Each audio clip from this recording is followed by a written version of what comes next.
Seja bem-vindo ao nosso terceiro Conversa Teológica.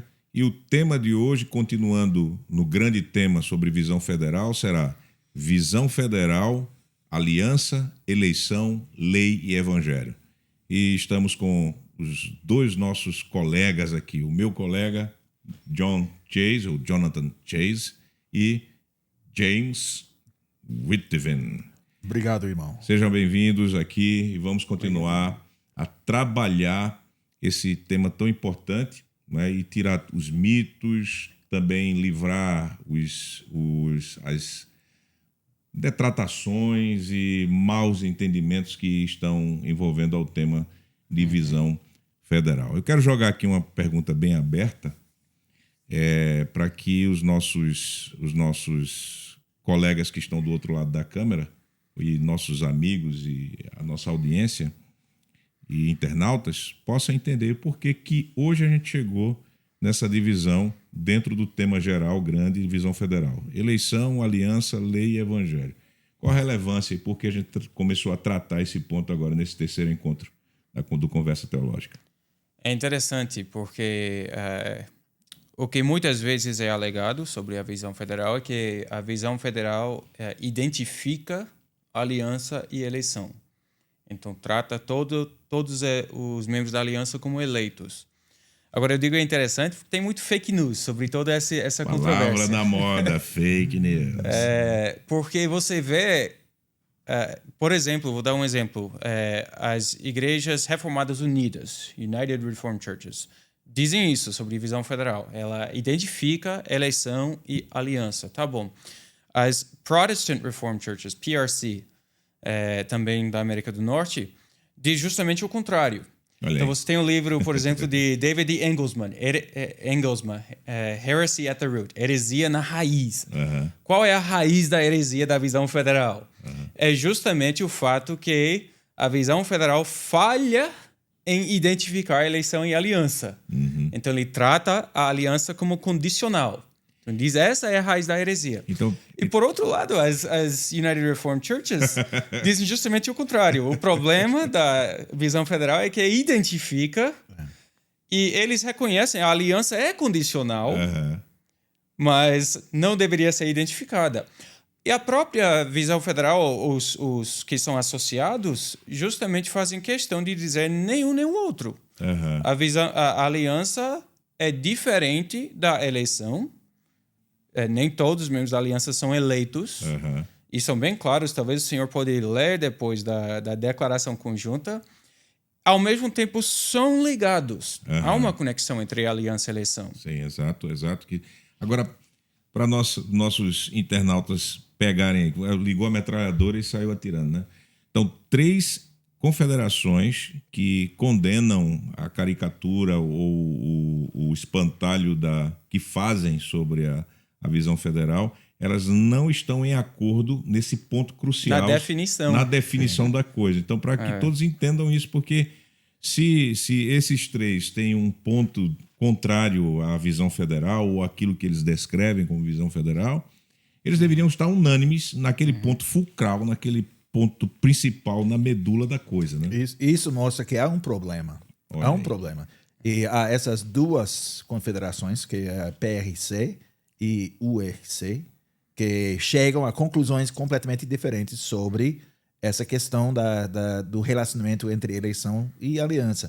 Isso também tem a ver com a própria história daquelas igrejas.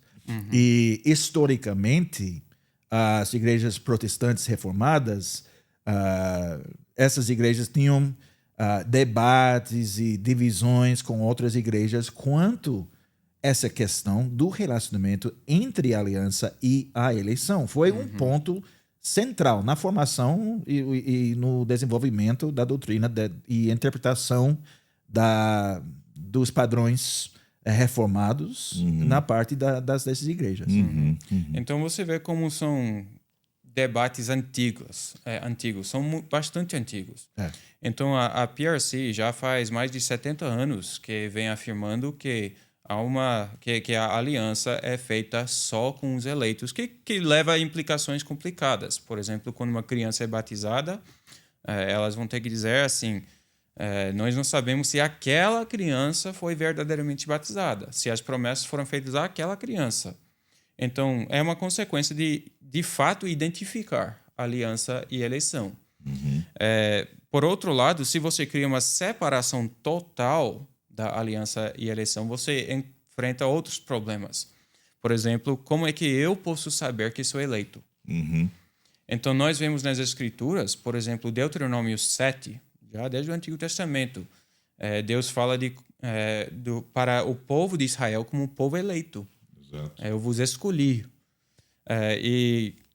Êxodo 19 usa essa mesma terminologia, e Pedro até cita, o apóstolo Pedro cita Êxodo 19, pegando o que Deus chamou Israel e aplica para a igreja. Exato. Vós sois raça eleita. Lá em 1 Pedro capítulo 2, 9, você vai ver ele pegando todos os títulos e todos os textos lá de Deuteronômio e aplicando para a igreja do Novo Testamento. Isso. Então, uma das ênfases da visão federal é reconhecer a conexão sem fazer uma identificação absoluta. Certo. Como é que eu posso saber que sou eleito? Porque eu faço parte do povo eleito de Deus, recebi essa promessa de eleição no batismo, Deus me escolheu, e eu posso dizer, por causa disso, mesmo que eu luto na minha fé, tenho muita dificuldade, fraqueza, mas Deus me escolheu, Ele colocou o seu nome sobre mim, o nome de Cristo sobre mim. E essa é a promessa do batismo. O Pai nos adota, o Filho nos lava, o Espírito nos santifica e regenera, e até diz em nossa forma de batismo, até que finalmente nos apresente na Assembleia dos eleitos de Deus. Sem mancha. Exato, sem mancha. E para os internautas entenderem, quando nós falamos de forma, estamos falando de um documento que as igrejas reformadas continentais elas confeccionaram para ser usado no momento usado para instrução e no momento do batismo dos nossos filhos ou de pessoas adultas também. E é a linguagem que você, apesar das três formas falarem muito pouco de pacto ou de aliança, nós temos essa abordagem de que, por exemplo, nos cânones de Dort, quando vai falar sobre certeza que há uma realidade de crentes que perdem ou têm um sentimento fraco se são eleitos ou não, nos cânones eles vão apontar para os meios de graça, as obras de obediência e de piedade, para fortalecer, ou seja, ele vai apontar para elementos e respostas pactuais. Então, é estranho quando nós vemos pessoas que adotam as três formas de unidade. Eu falo mais das três formas de unidade, conheço pouco os padrões de Westminster, mas as nossas a gente tem que conhecer, né? E é muito estranho quando as pessoas vão usar argumentos, por exemplo, batendo em Norman Shepherd. Inclusive, aqueles que nos acompanham nesse episódio possa assistir o episódio anterior, quando nós falamos sobre Norman Shepherd e a sua teologia e as controvérsias que estão em torno dele. Usando os cânones de Dort para bater nele. Eu acho incrível, porque nos cânones de Dort você vai ter é claro, vai falar por causa da própria perspectiva que os arminianos eles precisavam ser combatidos, vai falar muito sobre eleição, vai tratar o tema da eleição, predestinação, etc., mas vai colocar isso dentro de uma moldura pactual e chamar os crentes a verem os elementos objetivos da aliança para trazer a eles o conforto e, no tempo certo, segundo a graça de Deus, a certeza da salvação. Isso. Eu acho que é bom enfatizar que este conforto, apontar para batismo, para as promessas objetivas, é o ponto de partida de nosso conforto. Não é o ponto final. Nós começamos com as promessas objetivas, claras de Deus. E então nós vivemos nessas promessas. É isso que os cânones de Dort enfatizam. Nós olhamos primeiro para as promessas, recebemos, aceitamos, vivemos as promessas e, com o tempo, vemos o fruto dessas promessas em nossa própria vida. Então, não é o ponto final da discussão e do conforto, da busca de certeza. É o ponto de partida. Então, a gente teria uma boa oportunidade de pegar essas três confederações. Primeiro, resolvam aí a pane que tá, definição. é a definição que tem. Depois vão bater em cima desse espantalho que vocês criaram sobre visão federal. Sim, sim. Que mostra uma grande dificuldade com toda essa controvérsia. Quando as críticas chegam de dois lados diferentes e chegam a conclusões completamente opostas. Opostos, incompatíveis. Sim, incompatíveis, exatamente. Há um problema. Alguém não entendeu aí a exato, coisa. com a interpretação.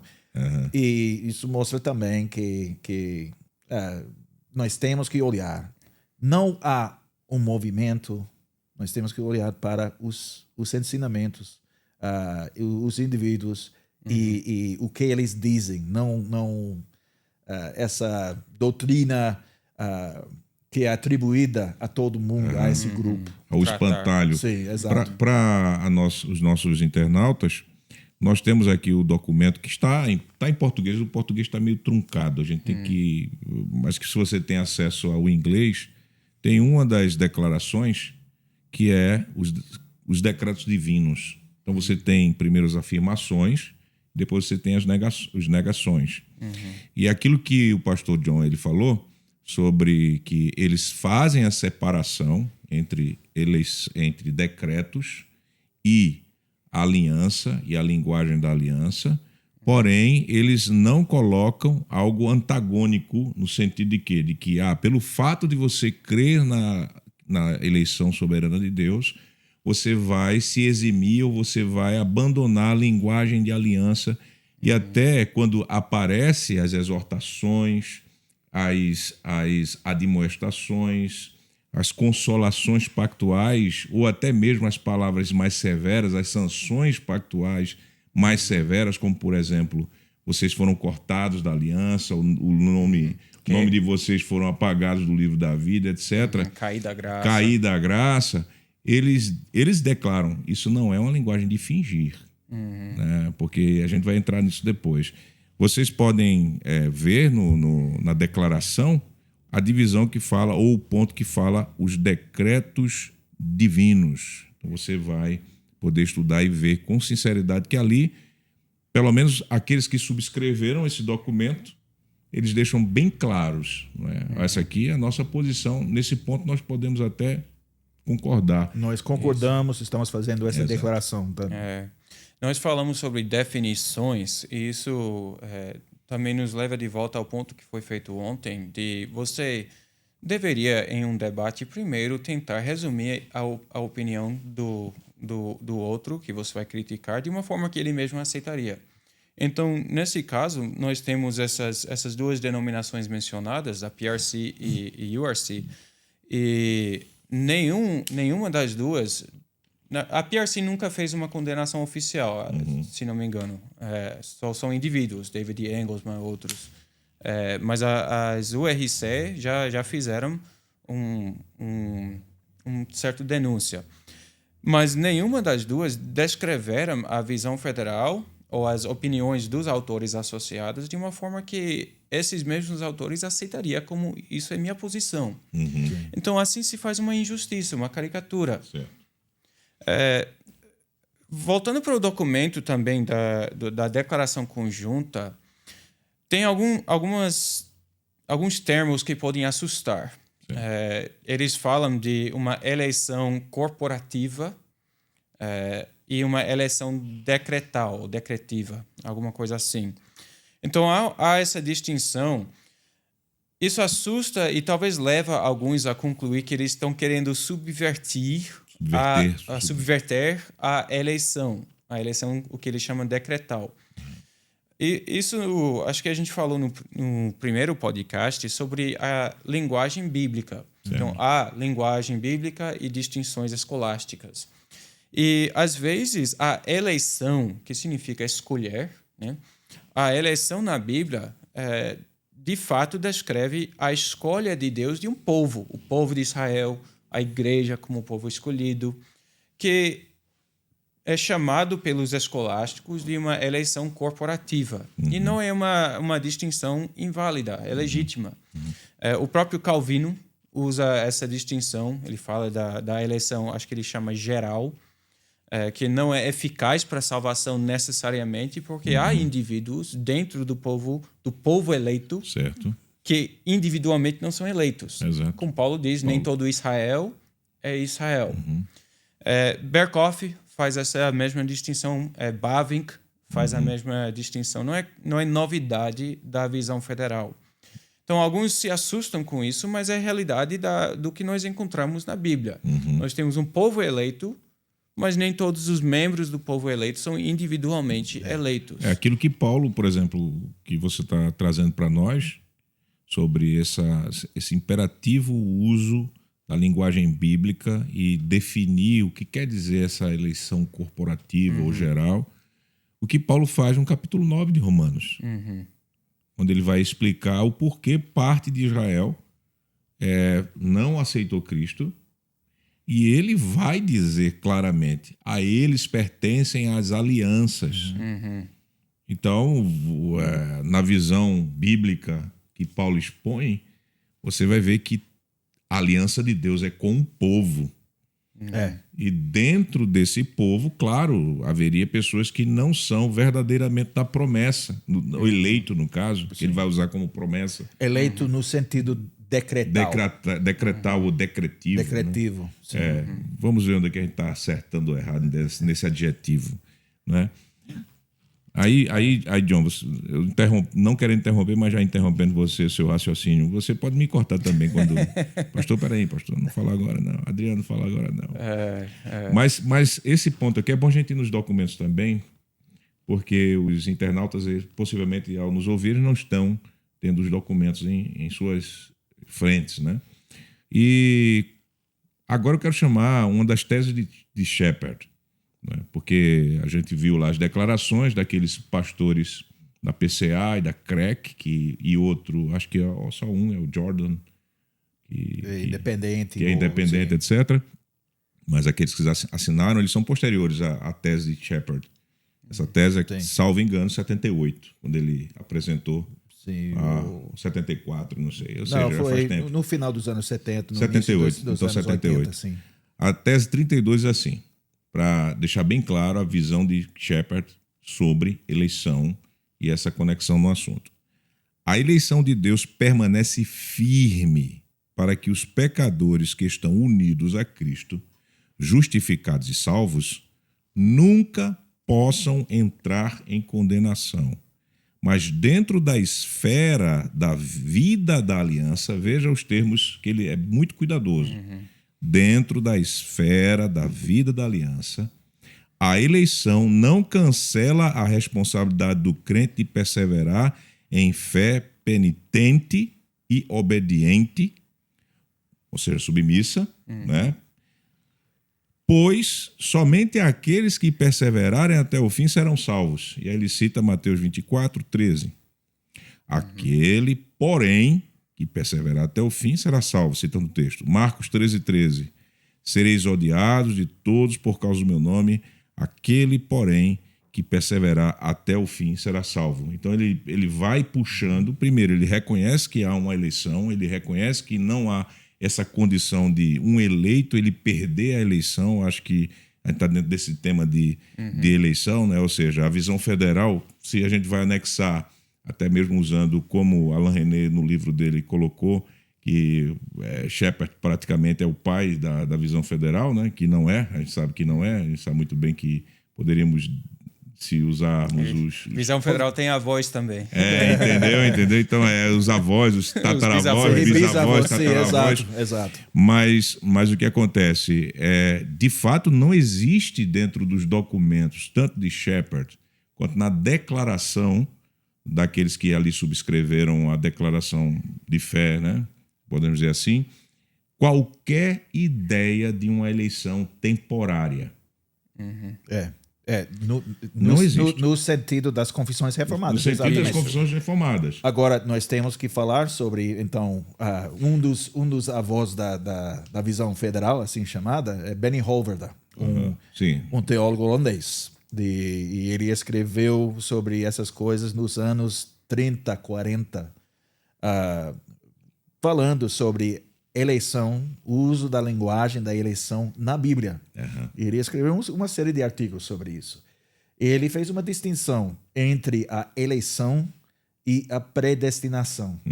Porque a Bíblia muitas vezes fala sobre a eleição no sentido de geral, como Calvino usou o termo da eleição dessas duas maneiras.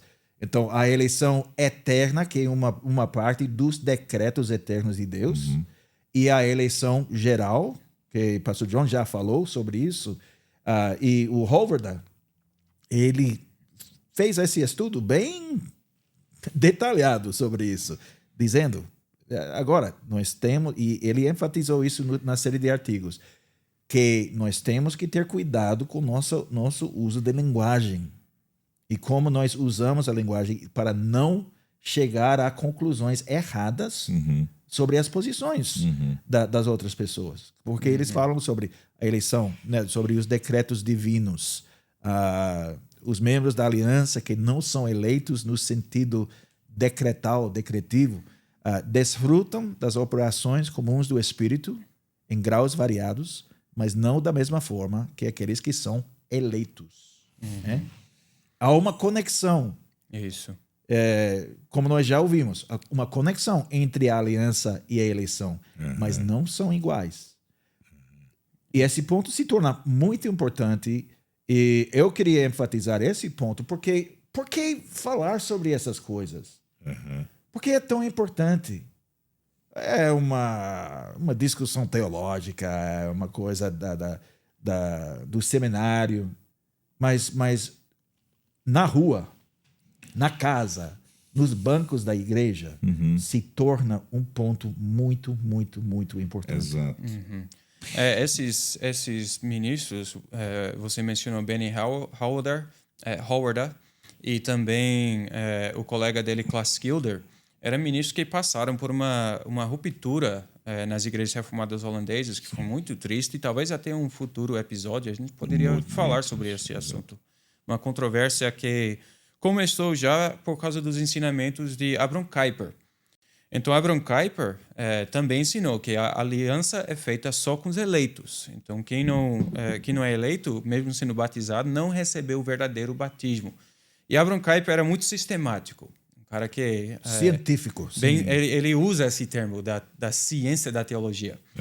Então, isso se desenvolveu em muitos sentidos práticos. E um dos resultados também é resultado do pietismo, mas nas igrejas reformadas da Holanda da época, de 1920, 30, 40, muitos membros da igreja sofreram de agonia, de tormento, de não ter passado por uma experiência especial, muitas vezes não sabiam nem o que era que eles tiveram que passar, mas queriam alguma experiência de certeza de salvação para poder participar da ceia como um eleito. Então você tem membros que são crentes, amam a Deus, obedecem os mandamentos, amam ao próximo, são fiéis, vão para todos os cultos, mas não a sua vida inteira não participa da Santa Ceia porque não tem certeza se são eleitos. Então, no caso de Benny Howard, ele especialmente pregou sobre essa conexão entre aliança e eleição. Você recebeu grandes promessas no seu batismo, e promessas que, de fato, só aplicam aos eleitos. Sim. Mas são dadas, promessas que são dadas a todo o povo da aliança. Então, justamente ali você encontra o ponto de conexão entre aliança e eleição. É a promessa de Deus. A promessa de Deus não é somente uma declaração de fato. Deus está dizendo, você é um eleito. É uma promessa que Deus diz, eu te adotei, eu te escolhi, e demanda uma resposta pessoal da pessoa. Ele abraça a promessa, recebe em fé. Uma das analogias usadas muitas vezes na época é de um cheque bancário. Então, você recebeu $10.000. Aí você pode dizer, eu tenho $10.000. E é verdade. Mas vai ter que levar ao banco para desfrutar desses $10.000. Para você retirar o cheque, o dinheiro que está ali. Isso, desconverter o cheque em espécies. A mesma coisa com a promessa de Deus. Deus me deu a promessa, eu te escolhi, como foi falado no batismo. Foi adotado, lavado, santificado. Essas promessas são minhas. E todo membro da aliança pode e deve dizer isso. Deve crer. Como nós vimos no primeiro episódio, o Dia do Senhor 1. Exato. O que nós ensinamos às crianças a dizer. Eu pertenço de corpo e alma a Cristo. Ele me lavou, me comprou. Dia do Senhor 21, né? Eu creio que eu sou e sempre serei membro dessa igreja eleita para a vida eterna. Então, todos os membros devem crer isso. E você pode dizer aos membros, você é um eleito de Deus, agora receba a promessa. Exato. Este é o ponto de conexão. Exato. O Hoverdad, meu holandês não é tão bom. Hoverdad. Sim. É muito entendeu? Bom. Pronto, é isso aí. Hoverdad.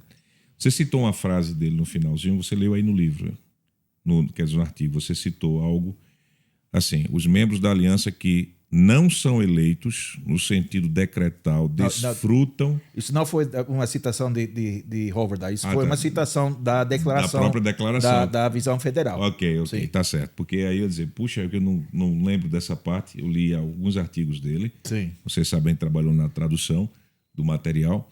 E quando você citou, está aqui na declaração. E esse ponto é muito prático pastoral, como o Jim falou para nós. Porque nós, como 3 pastores, já temos essa experiência. Pelo menos a minha experiência é essa. Por exemplo, quando você vai à casa de uma família que perdeu um bebê, como você consola aquela família que perdeu o bebê? Com base na aliança. Exatamente. Não duvide, Cânones de Dort, capítulo 1, artigo 17. Quando você vai exortar os jovens da igreja a viverem em santidade, onde você vai fazer isso? Você vai usar a palavra de Deus pregada e a palavra de Deus molhada na testa dele, ou seja, o sacramento do batismo. Deus é o seu Deus. Exato. Ele lhe adotou na eterna aliança de graça. Quando você vai trazer consolo para quem está vivendo pecado, Jesus tem o nome dele em você, ele promete a você a remissão, e assim você vai. Nós podemos chamar os membros da igreja batizados, podemos chamar esses membros que estão talvez se desviando do caminho certo, chamar ao arrependimento com base no seu batismo. Exato. Então você foi batizado. Exato. Você tem a marca de Cristo e vai ter essa marca ao longo da sua vida. Não é uma coisa que você pode apagar. Exato. E uma coisa que permanece. E isso, quando a gente vê o que as escrituras dizem, quando Paulo, no capítulo 6, ele vai quebrar aquele argumento antinomiano. Capítulo 6 de Romanos. Capítulo 6 de Romanos. Onde ele vai dizer, vocês foram mortos juntamente com Cristo no batismo. E juntamente com ele vocês foram sepultados para o pecado e ressuscitados. Ele vai usar o batismo. Isso. A forte linguagem. O povo estava sendo enganado pelos antinominianos, né? Aqueles que eram contra a lei. Melhor, né? Por causa de que? Dizer assim, onde abundou o pecado, superabundou a graça. Eles querem viver muito no pecado. E Paulo vai puxar o gancho para os crentes pactualmente viverem santos no mundo, obedecendo à lei de Deus e mortificando-se para o pecado, usando o batismo. Isso. E como você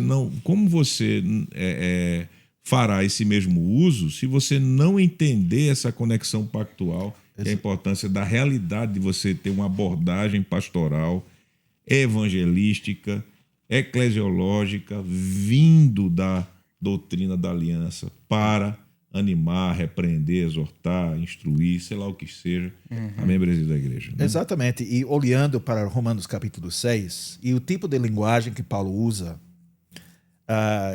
como viveremos ainda no pecado? Nós, os que para ele morremos. Ele está falando na primeira pessoa plural sobre todos nós. Nós morremos. Como nós podemos dizer isso sobre todos os membros da igreja? Exato. Na linguagem bíblica, não somente podemos, mas devemos. Exato. E isso tem a ver. Então, Eu acredito, eu diria, e talvez Pastor John ou Adriana, vocês podem acrescentar uma coisa, talvez tenham outro pensamento sobre isso. Eu acredito que aqui, nesse relacionamento entre aliança e eleição, num certo sentido, estamos encontrando um mistério. Exato. E é uma das partes da doutrina bíblica em que nós podemos ter um entendimento, mas não vamos chegar a todas as respostas. Né? Porque nós sabemos que há uma conexão entre aliança e eleição, e é importante destacar esse ponto. Nós podemos pregar a nossa congregação como o povo eleito de Deus para agarrar essas promessas e manter e crer nessas promessas e dizer, vocês são os eleitos. E nós, para o pecado, morremos. Todos nós. E, ao mesmo tempo, nós sabemos que nem todos os membros da congregação vão ser salvos no final. Vai haver apostasia. Vai acontecer. Nós temos que lidar com isso. Mas, ao mesmo tempo, devemos não tentar colocar essas verdades juntas quando a Escritura não faz isso. É muito interessante que a Escritura não é onde nós encontramos o problema entre doutrinas como a soberania de Deus e a responsabilidade humana. A Bíblia não vê essas coisas como coisas problemáticas. Somos nós que encontramos problemas nisso. Exato. Nosso trabalho é manter e crer. E dizer, um certo mistério, nunca vamos entender exatamente o que significa, mas devemos basear nossa pregação na palavra, nosso entendimento dos membros da igreja na palavra. Devemos aprender de Deus como falar para o povo de Deus. Exato, conforme a palavra de Deus. Isso. Então, uma das questões muito práticas, para os pregadores especialmente, você pode pregar a sua congregação, vocês foram perdoados? A promessa sem jogar assim, condicionais ali, de, assim, se forem os eleitos de Deus tal. Deus fala assim, de perdão. Deus fala assim, os apóstolos falaram assim para o povo de Deus. Até a predestinação, Efésios 1 é o texto clássico da predestinação, mas é escrito para quem? Para os santos em Éfeso, para a igreja. Então, a própria eleição faz parte das promessas que Deus dá a todo o povo, como foi em Israel, no Antigo Testamento. Eu vos escolhi. Exato. Não por serem assim mais poderosos ou mais bonitos ou inteligentes dos povos, porque eram até os inferiores, Deus diz, mas eu vos escolhi, eu vos amei. É a mesma coisa no Novo Testamento. Deus fala essas promessas, seja de eleição ou de lavagem, etc., para todo o povo de Deus. Agora, cada crente ou cada membro da igreja tem que receber a promessa, crer e assim, personalizar aquela promessa, individualizar aquela promessa. Deus me escolheu como parte do povo. Acho que o grande desafio entra quando tratamos a realidade de apostasia. E agora? A pessoa perdeu a sua eleição, perdeu a sua salvação e a lavagem, a regeneração, tudo mais que foi prometido a ele no batismo. É uma dificuldade que leva alguns a concluírem, eu creio erradamente, que a visão federal ensina a possibilidade de perda de salvação. Existe um sentido legítimo, a gente já falou sobre queda da graça, esse tipo de ameaça que não são hipotéticas. Então, se aproveitar essa analogia do cheque, né, recebi esses $10.000 aqui no cheque, mas se eu rasgar, despedaçar aquele cheque, existe um sentido em que eu não perdi nenhum dinheiro porque nunca foi ao banco. Né? Mas existe um outro sentido legítimo em dizer, cara, você acabou de perder $10.000. Porque foi. Então, quem apostata, de fato, perde muito. Nossa própria forma de excomunhão usa essa linguagem. Ele perde sua parte nas bênçãos espirituais em Cristo. Bênçãos espirituais em Cristo. Porque era a herança dele, era a posse dele pactual. Nós falamos em outro episódio da analogia do casamento. Eu acho que, novamente, essa é muito útil. O marido que abandona a sua esposa, você não diria, ele não perdeu nada porque nunca possuiu. Ele perdeu muito. Uhum. E assim, ele é chamado a amar a esposa. O casamento tem esses dois aspectos. Um aspecto formal, nós usamos outra vez a distinção legal e vital. Existe um aspecto formal e existe um aspecto espiritual no casamento. A mesma coisa em nossa aliança com Deus. Nós somos povo de Deus, ponto final. É o fato objetivo. E nós somos chamados a amar o nosso Deus e ser fiel ao nosso Deus. E como o casamento sem o amor, o casamento não vale nada. Assim, vale muito o fato, mas sem amor não vai dar em nada. O casamento vai se quebrar. A mesma coisa a aliança de Deus. Quem é batizado, membro da igreja, mas não ama Deus, não vive uma vida espiritual, não anda com o Espírito, vive, na verdade, em desobediência, ele não é um pagão. Com certeza, ele não é um terceiro, um indiferente à aliança de Deus. Ele é um infiel à aliança de Deus e será castigado com mais severidade. Exato. Mais severidade. Por causa dessa infidelidade. Ele quebrou a aliança. Isso. Exato. Então, uma outra questão muito prática que eu queria jogar para a audiência, especialmente com todo respeito aos irmãos batistas, que muitas vezes entendem que aliança e eleição são uma e a mesma, são identificadas, pergunte a si mesmo e pesquise nas Escrituras: existe apostasia no Novo Testamento? Existem infiéis à aliança, quebradores da aliança no Novo Testamento? E especialmente se olha Hebreus 10, ou 2 Pedro, segunda carta de Pedro, capítulo 1, você vai encontrar... É 1 ou 2? 2. Onde ele fala sobre aqueles que foram resgatados. Isso. Que negam o mestre que os resgatou. Trazendo sobre si repentina destruição. Ele cita então claramente. Nós vemos a mesma linguagem pactual com ameaças, as ameaças da aliança e tudo, tanto no Antigo quanto no Novo Testamento. Exato. E agora, falando sobre os batistas, agora eu quero citar um teólogo batista, Thomas Schreiner, que escreveu uma coisa sobre Marcos capítulo 13, versículo 13, onde Jesus diz: sereis odiados de todos por causa do meu nome, aquele, porém, que perseverar até ao fim, esse será salvo. E ele diz isso, é a minha tradução, então perdoa os erros, mas ele diz isso. Então, o que Jesus está dizendo? Ele está dizendo que a perseverança até o fim é o meio de Deus pelo qual qualquer um será salvo. Ao mesmo tempo, suas palavras asseguram a todos os que perseveram e nos lembram que não há outra maneira de enfrentar a perseguição, até mesmo a morte, se quisermos ser salvos no dia final.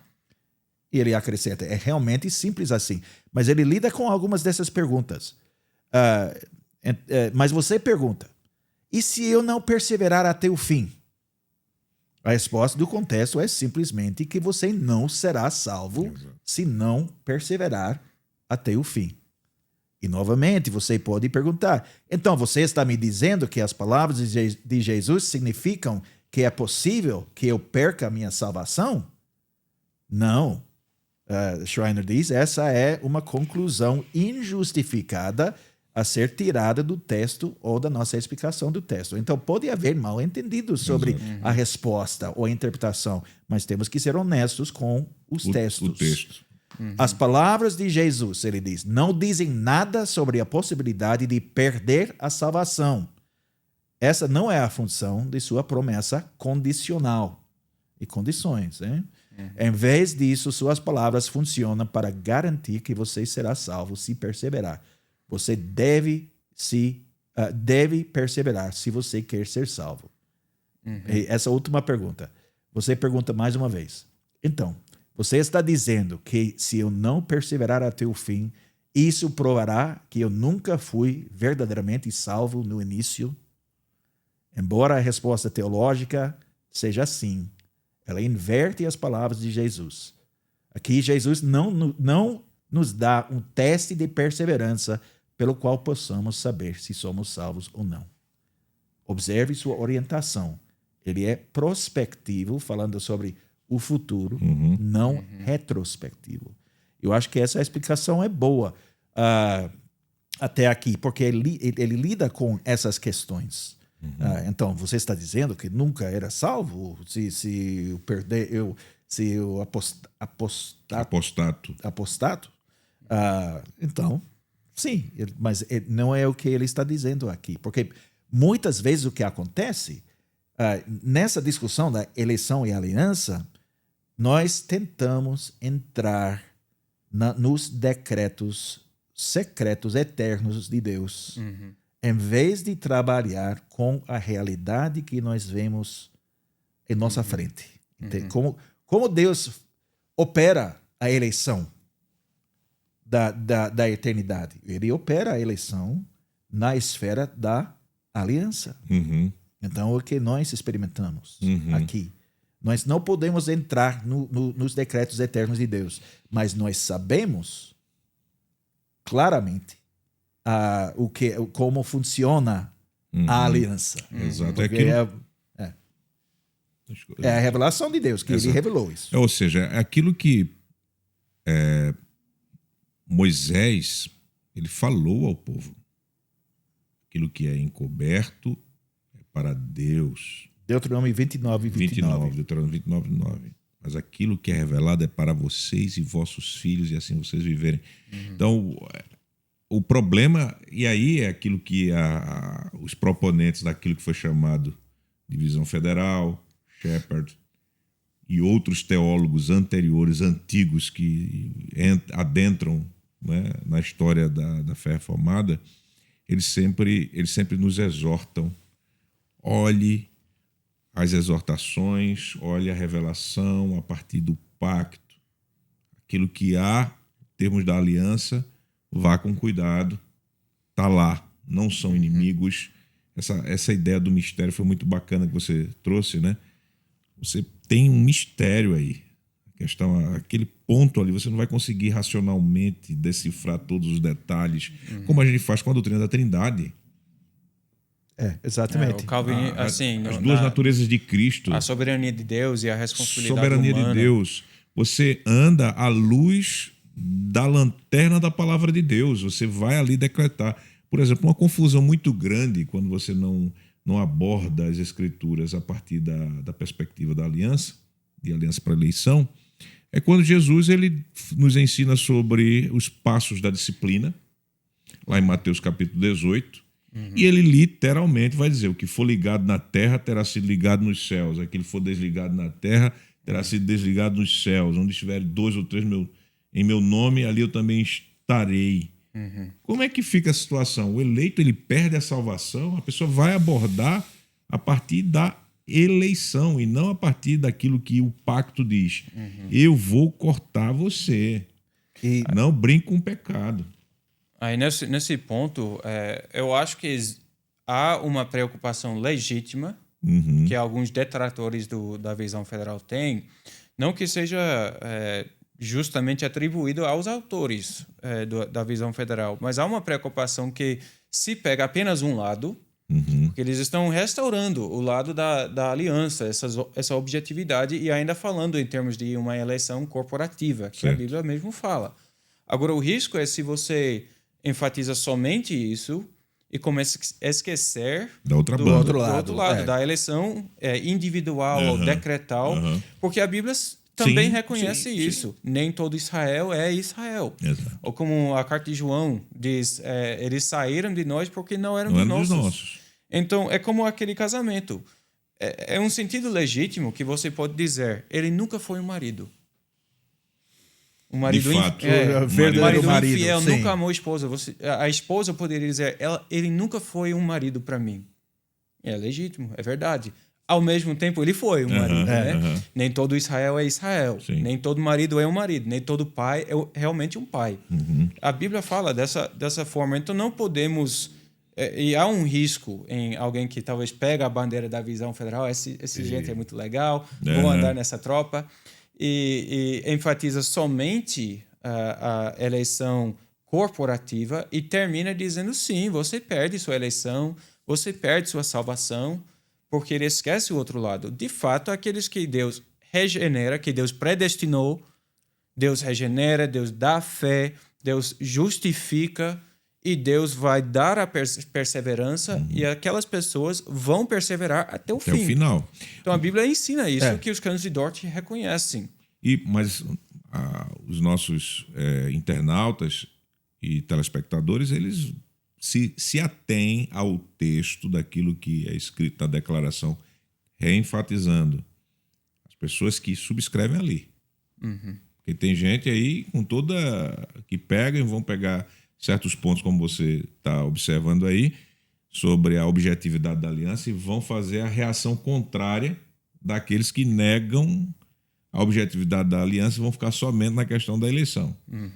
Mas aquilo que a gente leu aqui para todos ouvirem mostra claramente que não existe dentro desse documento, não existe em Shepherd qualquer ideia de eleição temporária, no sentido que querem dar, que há uma eleição que se perde, perda de possibilidade de perda de salvação.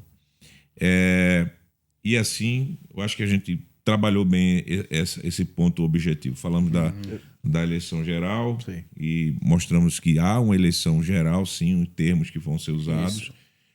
Eleição para ofício, podemos também falar dessa forma, mas também, sem esquecer, há uma eleição individual, essa para a salvação. Para a salvação. Eu só gostaria de acrescentar mais uma coisa. Nós falamos sobre excomunhão. Qual a declaração que fazemos com a excomunhão de um membro?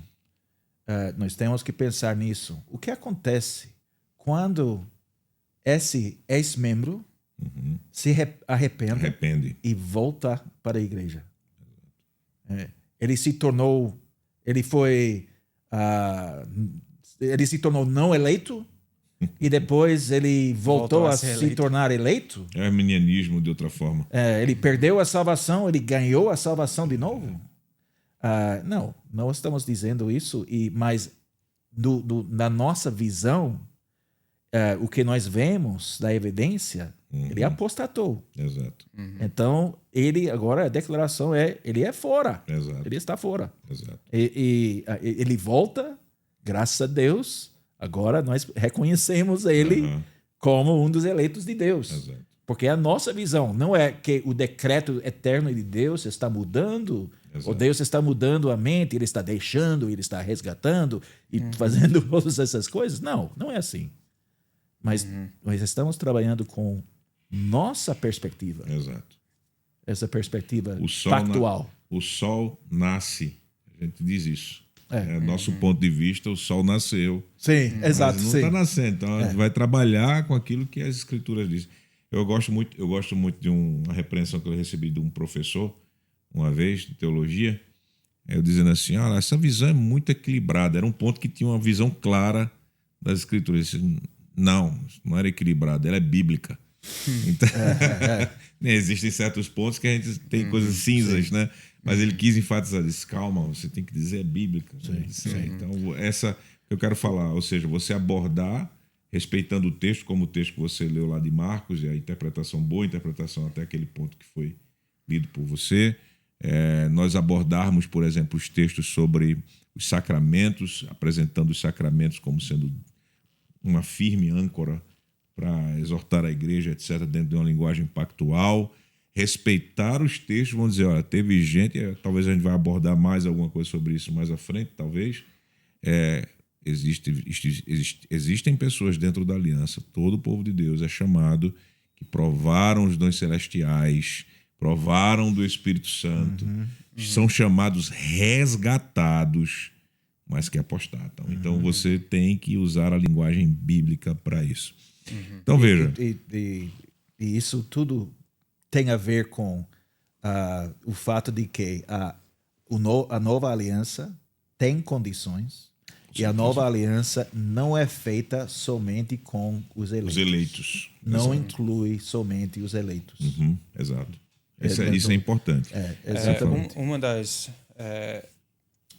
distorções, ou acho que acusações injustas, até está no livro de Alain René também, uma caricatura da visão federal que eu achei muito lamentável, que ele diz que os visionistas federais enfatizam somente os aspectos relacionais da aliança e negligenciam os aspectos legais.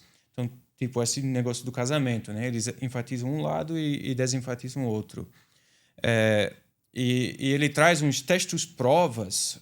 Por exemplo, em Mateus 7, Cristo diz a alguns: nunca vos conheci. Ok, isso é verdade, isso é um lado da revelação bíblica. Em um sentido, você nunca foi marido. Né? Cristo diz: nunca vos conheci. Ao mesmo tempo, olha, Mateus 23, Jesus chora sobre Jerusalém. Quantas vezes eu quis te reunir. Então, ele conheceu seu povo, amou seu povo, chamou o povo sinceramente a arrependimento, mas eles não se arrependeram. Então, os judeus, no Antigo Testamento, eram o povo de Deus. Cada um deles individualmente era o povo de Deus. Mas nem todos conheceram ao Senhor espiritualmente e assim não foram conhecidos nesse sentido da eleição. Não foram conhecidos. Eles foram circuncidados na carne, mas o coração estava incircunciso. Mas a circuncisão era a todos aqueles do povo de Deus, poder ter essa garantia. Agora, as questões espirituais, eleição, é outra história. Então você ama, Deus ama o seu povo, todo o seu povo. Ele declara isso.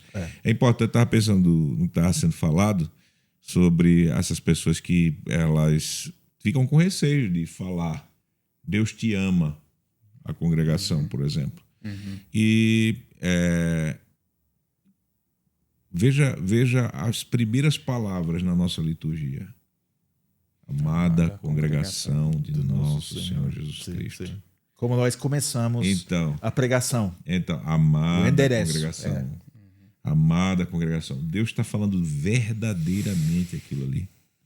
Ele ama todo o seu povo que está ali. Você não vai ter um adendo, não vai ter dizer assim, olha, isso aqui é somente para os eleitos da congregação. Isso é para toda a congregação. E esse ponto muito importantíssimo também. Para quem nós direcionamos nossa pregação. Exato. Nós pregamos o evangelho à congregação que é o povo da aliança. Então, sem distinção. Exato. Nós não estamos dizendo, aqui na congregação temos ovelha, bode, porco, lobo. Exato. Então, lobo. Eu ouvi uma pregação recente em que o pregador, que eu não quero mencionar o nome,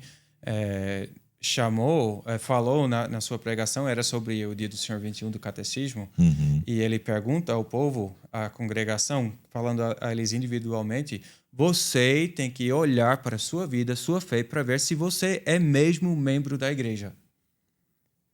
Aí o que acontece? Ele pega a ideia de eleição e somente vê nessas lentes. Então, o indivíduo pode não saber se é membro ou não da igreja. Que ele confunde uma coisa. Mas ele foi batizado na igreja. Ele foi incorporado em Cristo. Então, nós devemos pregar para todos. Vocês sendo enxertados em Cristo, pertencendo a Cristo, sendo filhos de Deus em Cristo, devem agora viver aquilo que você foi dado. E é exatamente esse método que os apóstolos usaram. Na Bíblia. O indicativo, primeiro, dizendo, vocês são isso. Indicativo, indicando quem somos. E, baseado no indicativo, é o imperativo. Porque vocês pertencem a Cristo, então, vocês devem viver dessa maneira. Não é se vocês querem pertencer, ou tem que examinar se realmente vocês pertencem ou não. É o problema. É como nós falamos para nossos filhos na família. A gente diz, você é meu filho, por isso se comporte dessa forma. Exato. Eu jamais diria ao meu filho, você deveria olhar para si e questionar se realmente é meu filho. Seria, a não ser assim, que ele já andou em assim, terrível apostasia e destruiu sua vida, e você está exortando, que às vezes a Bíblia fala dessa forma, se realmente, às vezes tem essa condição, mas sempre você encontra esse tipo de condicionalidade ou ressalva quando os apóstolos estão falando para pessoas vivendo em pecado. Ou pelo menos tipo no contexto de Coríntios, onde há muitos problemas que realmente levantam a questão, será que são todos crentes? Então, às vezes o apóstolo fala dessa forma, se realmente estás em Cristo. Mas é aquela situação, até mesmo ele já parte do pressuposto que eles estão. Porque senão não teria condição. Se está em Cristo, pelo fato de vocês estarem em Cristo, como é que vocês vão viver assim dessa forma? Né? Então, esse ponto. Então, veja só, fica claro que aquilo que nós já lemos, conversamos, que não existe essa questão de eleição temporária, como se fala, né? O que se diz ser visão federal da maioria das pessoas. É claro que tem pessoas de todos que falam que é visionários federais e estão falando coisas que são estranhas das escrituras e as formas de unidade, etc. Perda de salvação, não temos isso nos documentos que temos aqui. Né? Agora, a pergunta agora é, será que a visão federal ela rejeita a distinção entre igreja visível e invisível? É uma boa pergunta e é ligado justamente a esse exemplo que eu acabei de dar, o que é mesmo a igreja, né? Certo. Se você está dizendo para alguém, você tem que ver se realmente é membro da igreja. Então, esse pregador tem em mente a igreja invisível. E isso é uma coisa muito comum, uma distinção muito comum. Existe um sentido legítimo. Se você olha a declaração conjunta da visão federal, até eles reconhecem um uso legítimo do termo, da distinção. Então, aqueles que dizem visão federal rejeita categoricamente, em qualquer sentido legítimo, a distinção entre igreja visível e invisível, está errado. E isso consta em algumas declarações eclesiásticas sobre visão federal, que eles categoricamente rejeitam em qualquer sentido. A declaração dele já tem um ponto, você tem 2 pontos. A igreja, e depois o próximo ponto é a igreja visível e invisível. Isso. Aí ele afirma o seguinte, só abrindo, segura aí a peteca. Afirmamos que existe apenas uma igreja verdadeira e que esta igreja pode legitimamente ser considerada sob várias descrições, incluindo os aspectos de visível e invisível. Uma igreja, né, mas que há a possibilidade de você falar dos 2 aspectos distintos, visível e invisível. Afirmamos ainda que a igreja visível é a verdadeira igreja de Cristo e não uma igreja aproximada, entre aspas. Aí ele diz, isso faz afirmação. Negamos que tal distinção exclua outras distinções úteis, como a igreja histórica e a igreja escatológica. A igreja histórica geralmente corresponde à igreja visível. Todos aqueles que professam a religião verdadeira junto com seus filhos. E a igreja escatológica deve ser entendida como o número total dos escolhidos de Deus, como serão vistos no dia da ressurreição. Então aqui está o que esses homens que subscreveram estão dizendo. Então, se você está dizendo visão federal nega categoricamente em qualquer sentido essa distinção, é calúnia. Não tem outra palavra. Mais uma vez, fake calúnia. news. É fake news. Usa essa palavra, fake news. Isso Então, Mas calúnia agora, existem perigos, e acho que eles já indicam isso nessa declaração ali. Existem certos perigos com essa distinção. Certo. Então, a igreja invisível corresponde, geralmente, como é usado, aos eleitos e, nesse momento, aos regenerados. Então, são a igreja invisível. E a igreja visível é a igreja local. Um dos perigos é que você termina criando 2 igrejas. Então, você olha para a sua congregação e você vê o que eles chamam de igreja aproximada. É quase a igreja. O que eu estou vendo com meus olhos é mais ou menos a igreja. Mas, assim, nem tudo aí é a igreja. Mas a verdadeira igreja é a igreja da forma de Platão. Isso. Existe no céu. É a igreja perfeita. Isso. Ou existe dentro da minha congregação, mas eu não sei quais fazem parte. Aí eu vou pregar dessa forma. Ver se você é mesmo membro da igreja. Mas a Bíblia só fala de uma igreja de Cristo. E as confissões reformadas também. Cristo reúne dentro de todos os tempos, de todo o gênero humano, uma igreja eleita para a vida eterna. Então, há essa conexão com a eleição, mas existe uma igreja de Cristo que você encontra aqui na Terra. Na confissão belga, você vê a conexão entre essas coisas tão claramente. O artigo 27 vai falar sobre a igreja, você poderia dizer, em sua essência. E quem lê talvez pense, aí está falando da igreja invisível. Mas logo nos artigos 28 e 29, ele vai continuar dizendo, ninguém deve se afastar dessa igreja. Então, é a igreja local. E se a reunir igreja de onde Cristo ela estiver. que se manifesta localmente. Então, tem muitos problemas com essa distinção. Alguns abusam dessa distinção, dizendo, não, mas eu sou membro da igreja invisível. Sou cristão invisível. Aí você pergunta, é membro de que igreja? Não, nenhuma. Mas sou membro da igreja invisível. Eu acho que eu brinquei da outra vez, é igual dizer, nós somos casados nos olhos de Deus. Exato. É a mesma ideia, você descarta Exato. o aspecto legal, o aspecto objetivo. Casado nos olhos de Deus não é casado. Exato. Talvez você tenha um amor que pertence ao casamento e você já imagina que isto é o casamento. Exato. Mas o casamento é mais. Exato. É também uma aliança formalmente estabelecida. Exato. Quando Cristo disse aos discípulos, aos apóstolos, discipulai as nações, batizando-as e instruindo-as a guardar tudo que vos tenho ordenado, ele não terminou somente com discipulado. Discipulado levando ao batismo. E batismo significa o quê? Membresia na igreja local. Quando os judeus disseram a Pedro, irmãos, que faremos? Pedro diz, arrependei-vos e cada um de vós seja batizado para a remissão dos seus pecados. As igrejas reformadas confessam que fora da igreja não há salvação.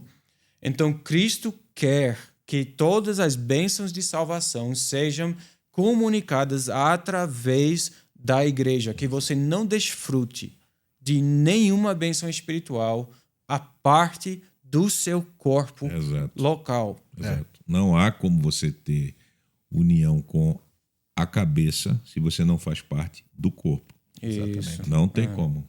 Não tem como.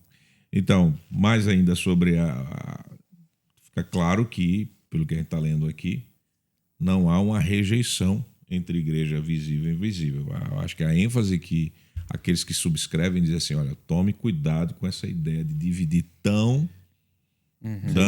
usar tanto esses aspectos que você vai criar dois tipos de igreja. Só existe uma igreja. E devemos dizer também que esse aspecto da assim chamada visão federal não é uma novidade. Sim. Questionando a terminologia da igreja visível e invisível.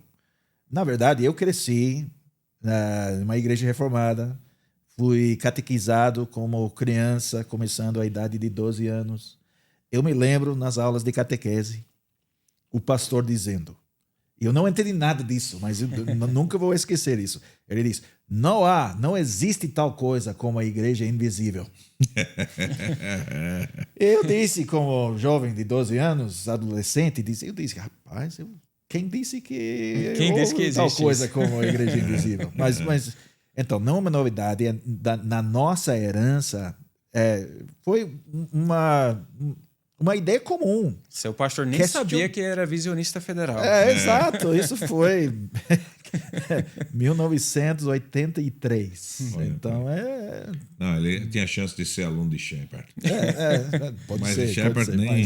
Nas teses dele nem tratou isso. São coisas que as igrejas na Holanda trataram nos anos 40 também. Mas Calvino, quando ele vai tratar sobre a igreja, ele vai dizer, existe a igreja de Cristo, a igreja católica, e ela se manifesta na igreja visível. É muito claro, Calvino, muito pesado nisso aí. E temos que também ter em mente a catolicidade da igreja, que é a catolicidade, a apostolicidade da igreja local, que tem as características, tem os atributos da catolicidade. E uma igreja, uma congregação, podemos dizer, é a Igreja de Cristo. Católica, a Igreja Apostólica de Cristo. Então, a Declaração Conjunta da Visão Federal oferece uma outra opção de terminologia dessa distinção entre a Igreja Histórica e Escatológica, Sim. que eu pessoalmente acho mais útil do que invisível e visível. Por quê? A Igreja, isso fica bem claro que estamos falando da mesma Igreja, mesmo que a sua membresia pode mudar. Porque tem pessoas que hoje estão na Igreja que no dia do juízo não estarão. Que Cristo dirá a eles, nunca vos conheci, ou até antes eles foram excomungados ao longo da história. Mas é a mesma igreja. Então, em vez de eu olhar para a minha congregação e dizer algumas das pessoas são membros da igreja real, a eclesia, como é o latim, dentro da eclesiola, coisa assim. Eclesiola é... Ecclesiola in ecclesia. Pronto, sim, essa aí. Meu latim não Meu está tão... latim, eu li Dr. Martin Lloyd Jones. Ele tem num livro um artigo sobre isso aí. Eu nunca esqueci essa... Ótimo. Tá vendo? Eclesia. Então, é a mesma Ecclesiola igreja. in ecclesia. Isso também nos leva, talvez é bom a gente falar um pouco sobre o valor dos sacramentos. Pronto, é bom a gente entrar nesse ponto. Já tocamos um pouco sobre isso, falando sobre o batismo, a importância do batismo. Exato. Mas também nós temos que falar sobre a Santa Ceia, porque é um dos pontos da controvérsia específico sobre a Santa Ceia e a prática da pedocomunhão. Então, pulando já diretamente, a visão federal ela ensina a regeneração batismal? Isso também é uma das acusações muitas vezes levantadas. Talvez seja um pouco a culpa dos próprios autores, embora eles estão querendo preservar tanto a linguagem bíblica, porque a Bíblia associa regeneração e batismo, muitas vezes, quanto também a linguagem dos pais da igreja, que também enfatizaram essa conexão. O próprio Calvino, João Calvino, também fala sobre uma regeneração batismal. O perigo da linguagem já é óbvio. Nós conhecemos a teologia católico-romana, que ensina uma ideia ex opere operato, que você é regenerado automaticamente. Talvez eles não gostariam dessa palavra automaticamente, mas o batismo tem em si o poder de regenerar espiritualmente a pessoa. O que os autores associados com visão federal, eu penso especialmente Rich Lusk, é o que mais usa essa terminologia de regeneração batismal. Ele está dizendo que nós, sendo batizados, somos incorporados ou feitos membros, visivelmente, da regeneração ou da nova criação que Deus está preparando. Quem está em Cristo, Paulo diz, é uma nova criação. Então, quem é batizado está em Cristo. Formalmente, visivelmente está em Cristo. Eu não estou dizendo que ele é crente. Sim. Lembra dessa ideia de e casamento. Até o advérbio, quem é casado com a esposa é válido. O advérbio formalmente já diz. Exatamente. Então, ele é formalmente... você vai ver essa palavra também muito na Declaração Conjunta da Visão Federal. Então, eles fazem essas restrições, essas qualificações para deixar bem claro o que estão dizendo e o que não estão dizendo. No que eu li de Rich Lusk, eu vejo ele também super claro sobre isso. Ele fala do peso do batismo. Você foi incorporado em Cristo. Isso tem peso. Mas ele nunca diz que o batismo tem o poder de regenerar você espiritualmente a parte da fé. Então, os sacramentos são dados para fortalecer nossa fé. Agora, o Espírito usa estes meios. Os meios não funcionam por si só. Não funcionam por si só. Ótimo. Mas funcionam. Pelo poder Pela do Espírito ação do Santo. Espírito. Exato. A própria confissão, também quando vai falar sobre o sacramento da ceia, ele vai dizer que Cristo, ele age por meio do ministro e alimenta-nos espiritualmente. E também a mesma coisa do batismo. Isso. Os padrões de Westminster usam linguagem também super forte. Eles falam da eficácia salvadora ou eficácia para a salvação, dos sacramentos. São eficazes para a salvação, mas eles deixam bem claro, pela operação do Espírito Santo, não a parte dessa operação. E uma outra fonte de bons ensinos sobre os sacramentos, eficácia dos sacramentos, é Zacarias Ursinos, o comentário dele sobre o catecismo, onde ele fala, em termos do batismo e da Santa Ceia, sobre a união entre o símbolo e a coisa simbolizada. O que acontece na participação do sacramento, seja o batismo ou seja a Santa Ceia. Há uma unidade, uma união entre o que o símbolo está significando ou representando e o que realmente está acontecendo. E o Ursinos, ele fala sobre isso. E eu acredito que isso tem a ver com essa ideia da regeneração batismal, esse tipo de linguagem. E essa união, especialmente, nós vemos mais claramente na questão pactual. Quem é batizado é feito membro de Cristo. E ele deve crer isso. Ele pertence a Cristo. Então, de uma forma objetiva, ele é salvo. Objetivamente falando, ele é salvo, porque pertence a Cristo. Paulo usa, a gente citou já Romanos capítulo 6. Paulo ele está usando essa linguagem tão forte que liga o sacramento à realidade. Isso. Que até no catecismo, quando a gente vai trabalhar sobre sacramento, dia do Senhor 25, 26, 27, ele vai explicando essa linguagem forte, o porquê dessa linguagem forte. Pedro também, batismo vos salva. Então lavar regenerador. Aí a gente assim, Pedro, você não sabe quantos católicos romanos vão abusar desse texto. Aí, deve não dizer assim, não. Diga assim, não. Então a gente não pode ter medo de usar a linguagem bíblica quando nos referimos a isso. Não devemos ter medo. Eu concordo. E o batismo não somente salva, mas também condena. Exato. Quem é batizado, ele é batizado irreversivelmente. Ele é responsável agora perante Deus para as promessas e obrigações da aliança. Exato. E quem é batizado e afasta-se da fé, apostata, ele não vai ser tratado por Deus como um pagão que nunca conheceu o evangelho, vai ser responsabilizado. As maldições da aliança caem sobre quem afasta-se. E Hebreus, o livro de Hebreus, é muito claro sobre isso. Para ir ao próprio documento da declaração, tem a divisão sobre o sacramento do batismo. Ele diz assim: negamos que o batismo garanta automaticamente que o batizado participará da igreja escatológica. Ele já explicou antes sobre aquilo que é a igreja escatológica, aquela igreja no final, a igreja que é eleita, no final vai se declarar eleita. Aí ele diz: negamos o mal entendido comum da regeneração batismal. Ou seja, que um chamado eficaz ou renascimento é automaticamente operado naquele que é batizado. O batismo, a parte de uma fé viva e crescente, não é salvador, mas sim condenatória.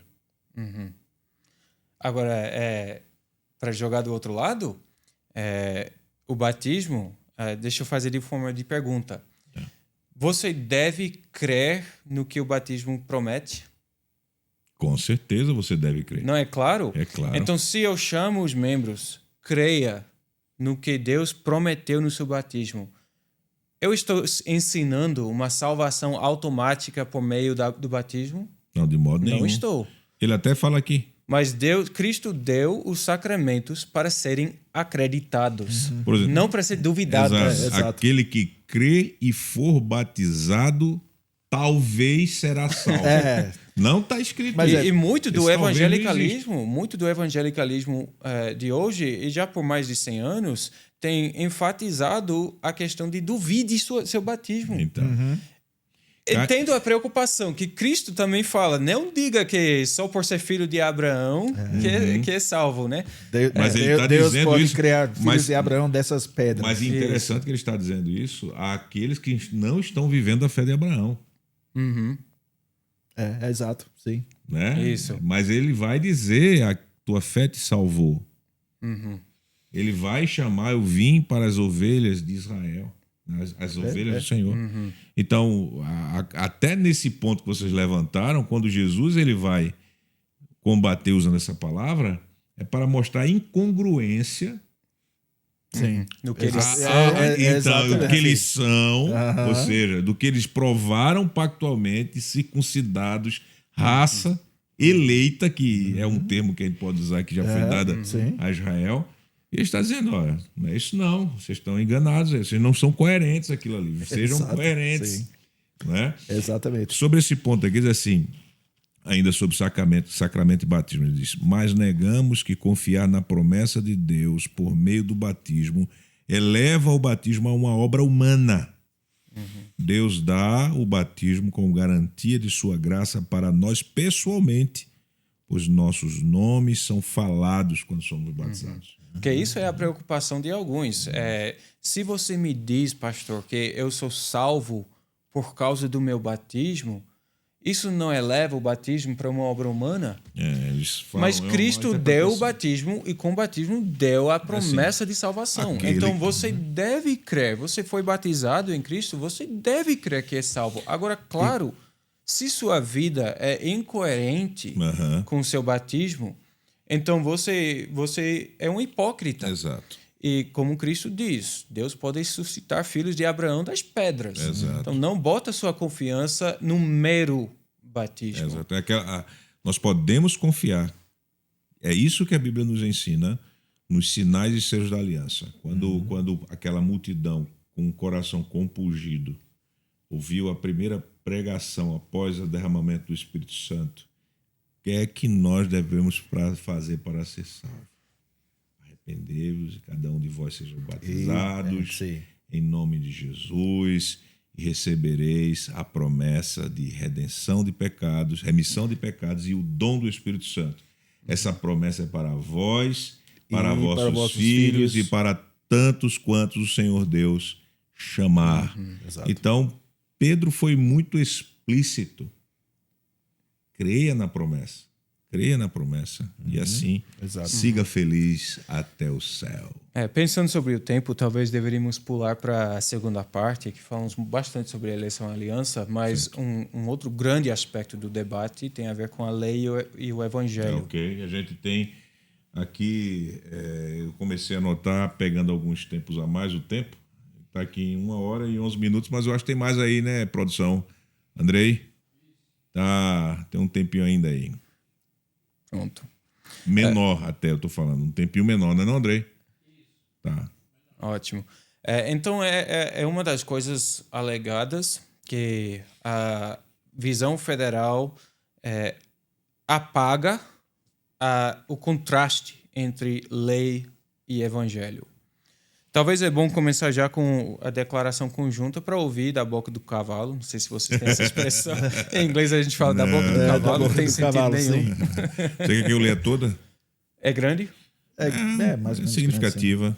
Assim, algumas linhas, mas posso ler. Ok. Lei e evangelho é uma parte que tem uma declaração. Afirmamos que aqueles em rebelião contra Deus são condenados tanto por sua lei, que eles desobedecem, quanto por seu evangelho, que eles também desobedecem. Quando eles são levados ao ponto de arrependimento pelo Espírito Santo, afirmamos que a natureza graciosa de todas as palavras de Deus se torna evidente para eles. Ao mesmo tempo, afirmamos que é apropriado falar da lei e do evangelho como tendo um impulso redentor histórico. Com o tempo da lei sendo a era da antiga aliança e o tempo do evangelho sendo o tempo em que entramos em nossa maturidade como povo de Deus. Afirmamos ainda que aqueles que estão chegando pela primeira vez à fé em Cristo frequentemente experimentam a lei como um adversário e o evangelho como libertação desse adversário. O que significa que as aplicações evangelísticas tradicionais da lei e do evangelho são certamente bíblicas e apropriadas. Essa é a afirmação. Olha aí, se podemos parar por aí, então você vê que esta alegação também, que muitas vezes é feita contra a visão federal, que apaga totalmente ou rejeita categoricamente qualquer oposição entre lei e evangelho, não é o caso. Então eles dizem aqueles que estão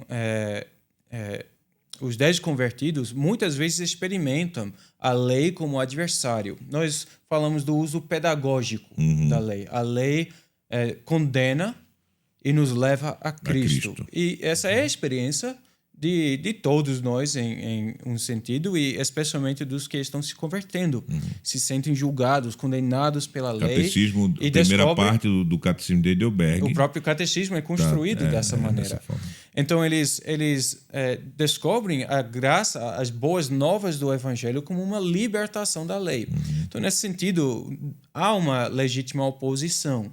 E a Declaração Conjunta da Visão Federal reconhece essa legítima oposição. Agora, o problema, acho que eles vão falar logo em frente, é quando se desenvolve uma hermenêutica de lei ou evangelho. O que significa? Que qualquer texto bíblico ou é lei ou é evangelho. É uma hermenêutica, exato. Isso. É uma abordagem. Isso é uma forma de absolutizar o uso pedagógico da lei, como se fosse não tivesse outro uso. E nós devemos lembrar que a lei de Deus, por exemplo, os 10 mandamentos, não foram dados com este uso, com o uso pedagógico, nem sendo o primeiro ou principal uso. Foram dados para o povo já redimido, para ser um guia da sua vida regenerada. Então, a lei começa com o evangelho. O prefácio da lei: Eu sou o Senhor teu Deus, que te tirei da terra do Egito, da casa da servidão. Começa com o evangelho. Então, a lei contém o evangelho e o evangelho também contém a lei. Então, Paulo diz em 2 Coríntios, acho que 2 Coríntios, que ele fala de coisas que são aroma de morte para morte, para os que estão perecendo, e aroma de vida, para os que estão sendo salvos. Para o ímpio, tanto a lei quanto o evangelho é aroma de morte. É abominável, é muito restrito, é ruim, é chato, é escravidão para ele. Eu não quero ser cristão, nem pela lei, nem pelo evangelho. Para o cristão, tanto a lei quanto o evangelho são deleite. Exato. Salmo 19, Salmo por exemplo. 19, 119. Então, o que acontece quando absolutizar o uso pedagógico da lei é que você tem somente uma lei que condena. Talvez isso se expresse especialmente entre aqueles que falam que o próprio Antigo Testamento é só um pacto de obras, uma republicação desse pacto de obras. Então, sempre quando eles encontram um imperativo, já é uma lei que nos condena. É lei, e já que nós não podemos obedecer a lei perfeitamente, então, graças a Deus pelo evangelho. E esse é o tipo de pregação, às vezes, você encontra sobre mandamentos que Deus deu para serem obedecidos.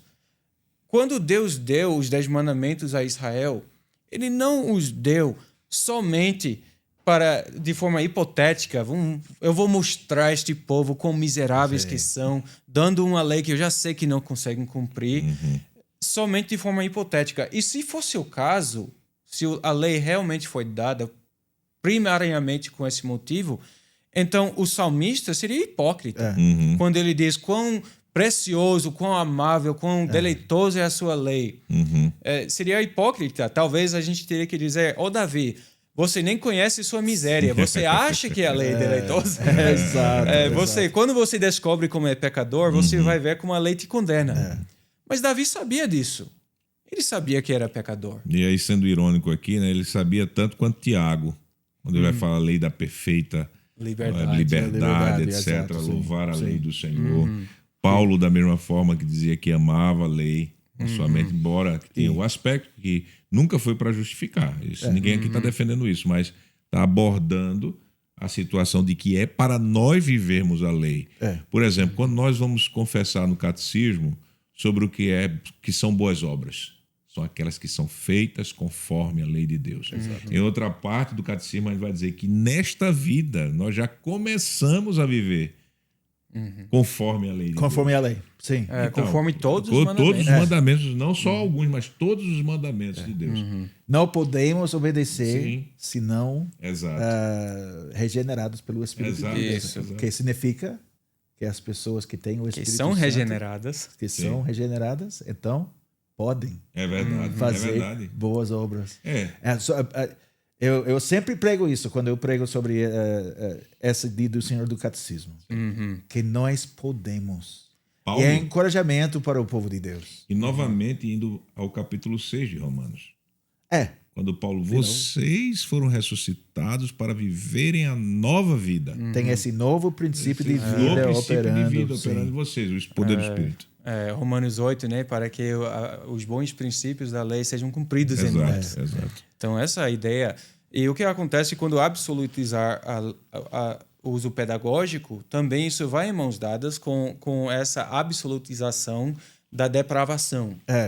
Então, muitas vezes a pregação fica assim, ou quão miseráveis nós somos, mesmo nós regenerados. Eu ouvi um tempinho atrás um presbítero dirigindo o culto que falou na oração de confissão de pecados, ele falou, nossas vidas são totalmente antitéticas à tua lei. Aí eu fiquei pensando, então não somos crentes. Não, exatamente. Somos regenerados? Não. O que ele quis dizer com isso? Porque é exatamente isso. O catecismo diz, nós não podemos fazer nenhuma dessas coisas, nós somos inclinados a odiar Deus ao próximo, a não ser... Se não nascermos pelo de Espírito novo. Santo. Sim. Então, Dia do Senhor 44 pergunta também, por que a lei é pregada com tanta frequência, tanta severidade? E ele fala, embora nós não podemos... até os mais santos têm apenas um leve começo dessa obediência. Mesmo assim, com sincero fervor e propósito, nós podemos e sim começamos a viver conforme todos os mandamentos de Deus. Então, deve haver uma distinção entre o crente e o descrente visivelmente em sua vida. Nós aprendemos, de fato, a amar a Deus e amar o próximo. E isso não é chamar atenção a nós mesmos. Mas o Deus, como Paulo diz,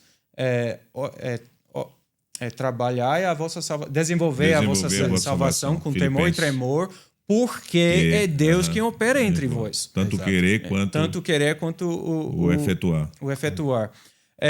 Os Cães de Dort fala também sobre a vontade do homem, que não é somente objeto da ação de Deus, como se fôssemos robôs.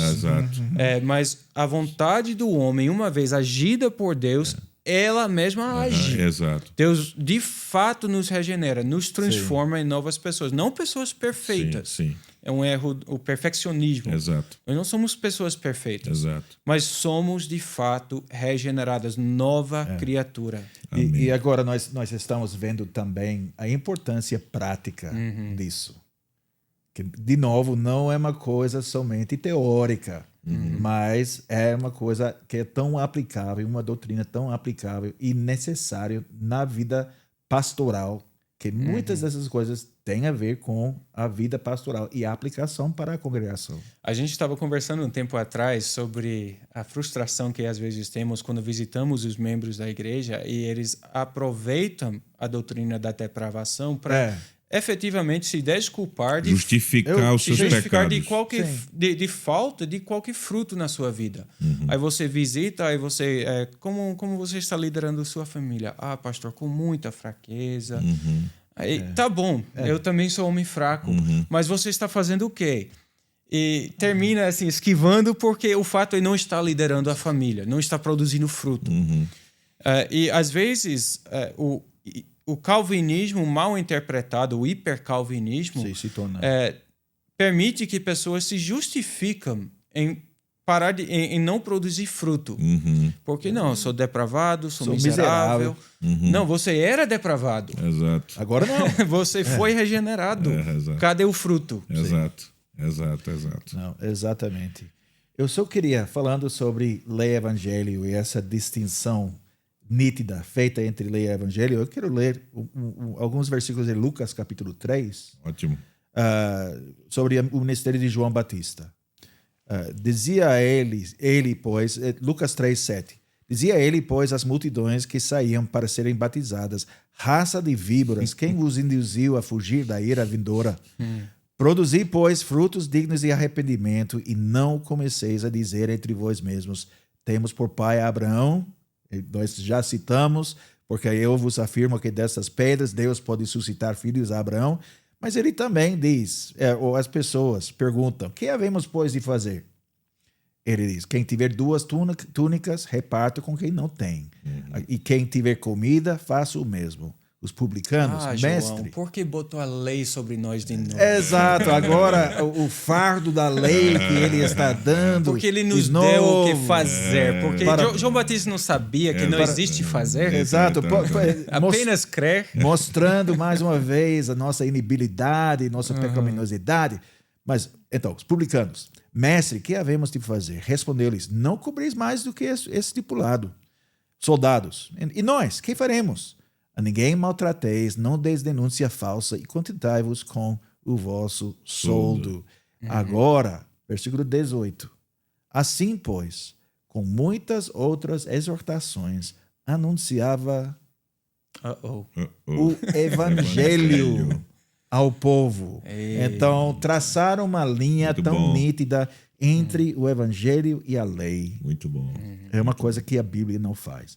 Eu posso entender, porque nós sabemos que essa distinção lei-evangelho, como hermenêutica, surgiu com Lutero, e Lutero enfatizou isso, o luteranismo enfatiza ainda isso, e a teologia reformada, influenciada pelo luteranismo especificamente, enfatiza lei-evangelho. Lei-evangelho. Distinguimos. Eu posso entender por que Lutero chegou a essas conclusões. Por causa da sua própria experiência.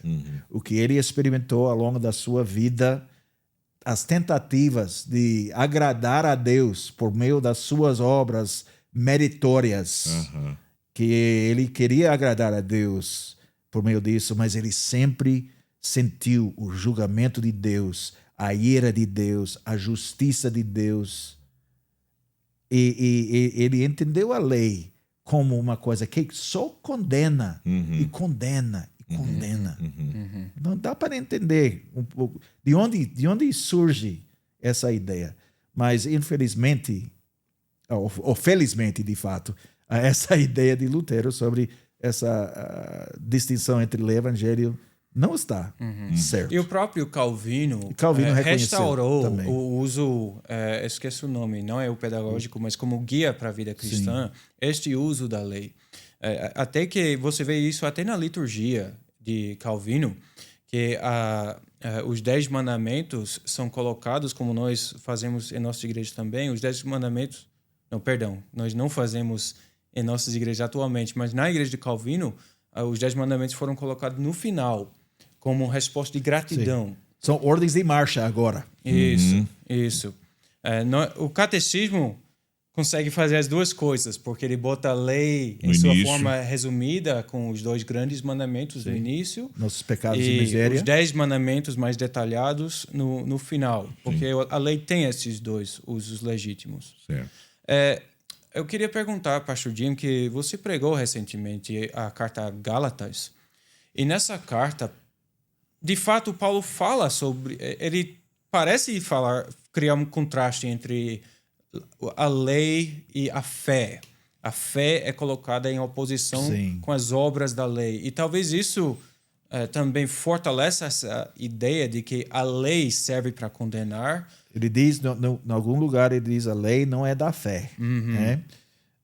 E está escrito, aquele que faz vai viver, eu não sei exatamente como diz, mas em Gálatas capítulo 3, versículo 12, ora a lei não procede de fé, mas aquele que observar os seus preceitos, por eles viverá. E Cristo nos resgatou da maldição da lei. Então, e mais uma vez ele fala sobre a lei como pedagoga que leva a Cristo. A coisa importante para ter em mente quanto à carta de Paulo aos Gálatas é a heresia dos judaizantes na época. Foi a tentativa de voltar no tempo para podemos dizer, a época anterior ou a administração anterior da aliança. Eles estavam querendo voltar em tempo para uma administração, dispensação que já terminou com a chegada de Cristo.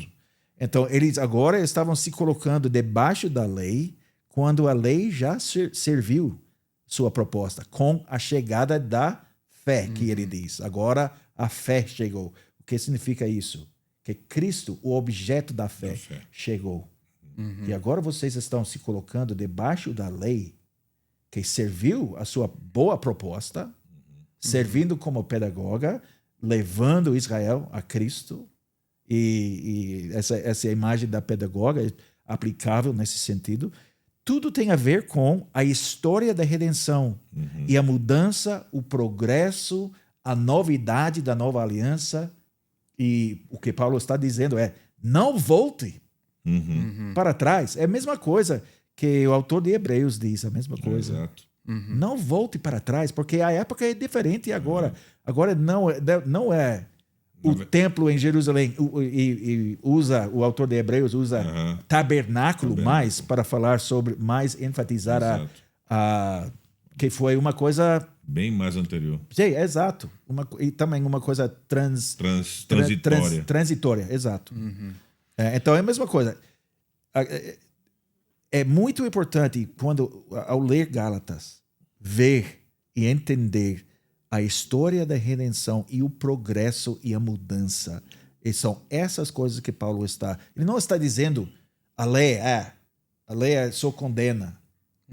Mas se colocar debaixo da lei quando Cristo já chegou... Sim, o Espírito... Você está se condenando. A letra mata. A letra mata. Nesse caso, a letra mata. Coríntios. Só mais uma coisa, agora, ou eu vou esquecer, você me lembrou disso. Porque o que Paulo diz, a letra mata, agora a letra mata, o Espírito vivifica. Que é o caso já no Antigo Testamento também. Exato, mas ao tentar voltar para a lei, eles estavam deixando o Espírito. Agora vocês estão fazendo suas obras na sua própria força. São as obras da carne. Não são obras feitas no Espírito. E agora, então, a carne não tem poder sem o Espírito. Então é interessante que ele faz uma oposição entre obras da lei e a fé. Mas, ao mesmo tempo, ele também diz a lei não é contra o Evangelho. Com certeza.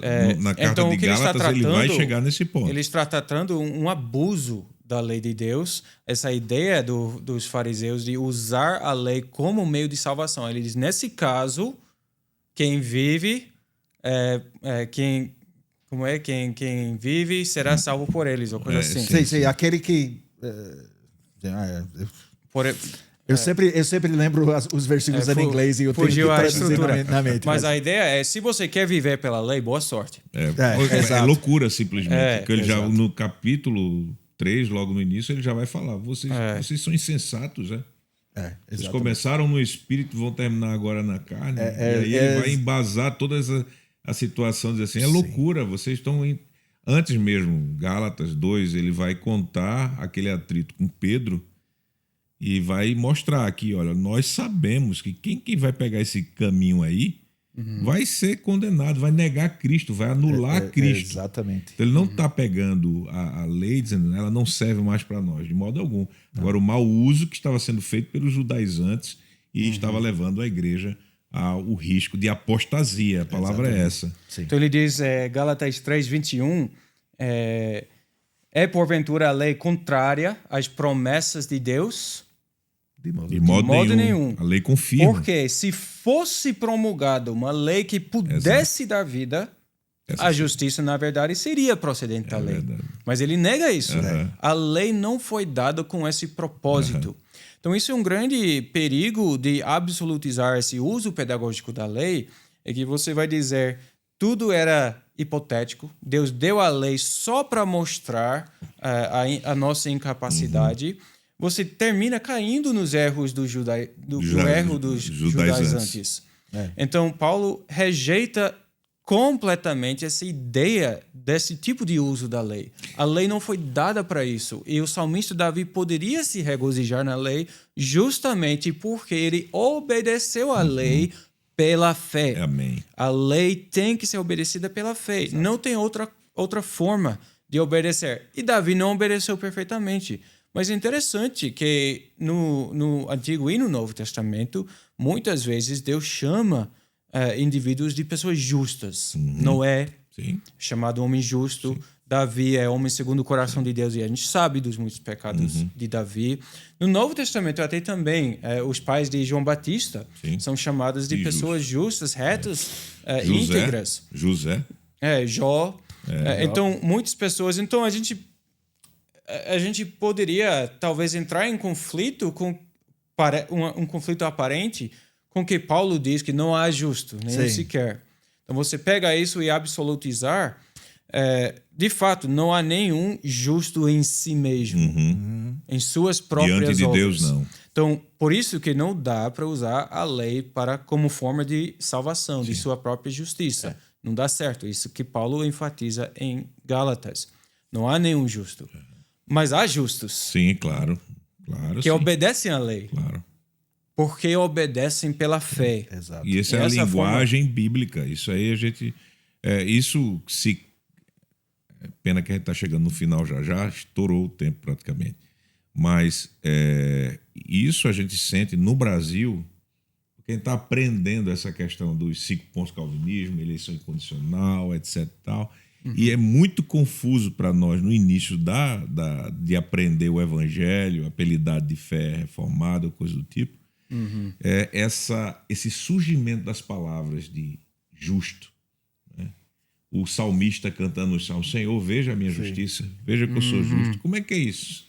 Como então, ele no início da fé... Às vezes, só interrompendo, às vezes eu pergunto, por que os pregadores reformados não pregam, mas não oram assim? Deus olha a nossa integridade. Exato.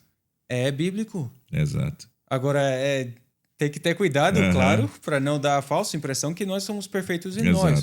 Mas deve ter uma regeneração, uma diferença de vida, de tal forma que nós podemos dizer com integridade, aqueles que nos caluniam lá no mundo, que dizem cada coisa sobre os crentes, estão mentindo, estão errados. Deus nos defende. Artigo nossa 37 da Confissão Belga. Vai acontecer no final. Né?